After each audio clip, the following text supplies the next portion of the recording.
If I could just the interrupting go-tos. Hi guys, my name's Deepak Shukla, founder at Pearl Lemon Sales. We're a sales training and development agency based in the UK as well as the USA and serving clients worldwide. And here today in day number 51 of 119 days of cold calling training, we're here to talk about the interrupting go-tos. But before we get into it, feel free to click the link below to get access to the additional 17 strategies that are not shared in this training. Right, so if you watched video number 50, you'll have discovered or been introduced to the world of interruption mastery, okay? Now, what is then therefore the interrupting go-tos? It's building upon that, and it's really the reference to just some of the exact phrases that you could just come in and how you come in. And I see a lot of people mess up entry, if you will, much like the a moon landing or an earth landing on upon a return from outer space, or the way that someone, a pro diver enters the water. It's got to be done with a little bit of precision and a little bit of finesse to ensure that the interruption is met with approval. Okay, so an interrupting go-to would be an example of it. Be like, if I could just come in, Frank. So do you see the way there that I do the purposeful stutter? If I could just come in, Frank. Look, I'm so sorry. So the stuttering interruption is definitely one part of the interrupting go-to, one of the interrupting go-tos, or the interrupting go-to matrix, let's call it. The second element of it is using the expression if I could just respond to that. I'd love to respond to that. So that would be a second element of it. And or you could use Frank, yeah, Frank. So do you see the way that I'm almost apologetically and permissively interrupting? And that's the part that makes it so powerful. And then if I could just come in is the expression that I used, or the other expression you could use is if I could just respond to that. Or another one could be Frank, if I could just respond to that because I hear what you're saying.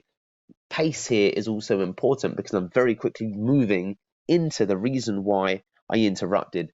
You've got to make it explicit that you're interrupting with a meaning to immediately answer the objection they're about to raise, or they've already raised, or the storm they're getting themselves into. So an interrupting, the interrupting go-to is definitely something that you need to keep in mind, making sure also that you wait for a little, if they're talking, breath. The breath is a good point, or where there's a gap. That's another good point where you just find the tiny, if this is them talking and then there's tiny, tiny breaks and then talking, you want to hopefully find these elements here within which you want to, land and then break out into a response. There you go. Look at that. I've drawn a smiley.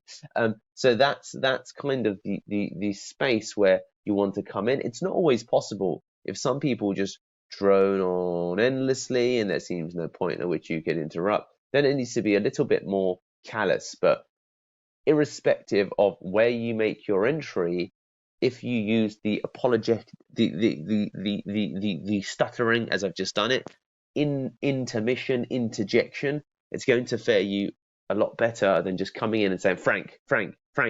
Something like that is bad. Coming in and just saying, if I could just respond to that, listen, Frank, listen.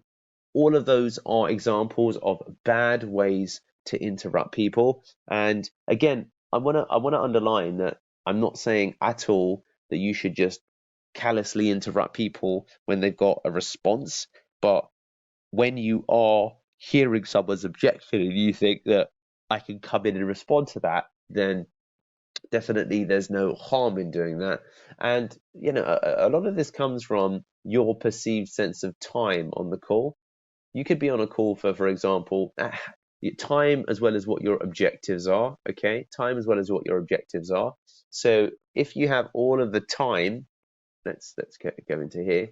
If you have all of the time, Well, that's quite cool. If you have all of the time, then you can, fundamentally spend as much time listening to everything on the call, okay?